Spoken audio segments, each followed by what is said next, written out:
কি কঠিন এক পরিস্থিতিতে আমাদের দায়িত্ব গ্রহণ করতে হয়েছে। ছাত্র শ্রমিক জনতার অভূতপূর্ব গণ অভ্যুত্থানের পর ফ্যাসিস্ট সরকার প্রধান পালিয়ে গেলে দেশ সরকার শূন্য হয় সাময়িকভাবে। পুলিশ প্রশাসন এ সময় সম্পূর্ণ নিষ্ক্রিয় হয়ে পড়লে উদ্বেগজনক এক পরিস্থিতির সৃষ্টি হয়। প্রতিটি হত্যার বিচার আমরা করবই। জুলাই আগস্ট হত্যাকাণ্ডের বিচারের যে উদ্যোগ আমরা নিয়েছি তার কাজও বেশ ভালোভাবে এগিয়ে যাচ্ছে। পতিত স্বৈরাচার শেখ হাসিনাকেও আমরা ভারতের কাছ থেকে ফেরত চাইব। কেবল জুলাই আগস্ট হত্যাকাণ্ডই নয়, আমরা গত 15 বছরে সব অপকর্মের বিচার করব।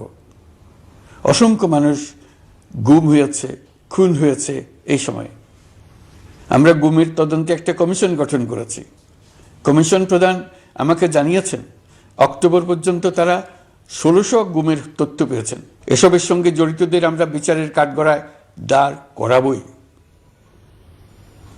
অভিযুক্ত যত শক্তিশালী হোক, যে বাহিনীরই হোক, তাকে ছাড় দেওয়ার কোনো সুযোগ নেই। কেবল দেশে নয়, গুম, খুন ও জুলাই আগস্ট গণহত্যার সাথে জড়িতদের আমরা আন্তর্জাতিক আদালতেও বিচারের উদ্যোগ নিয়েছি।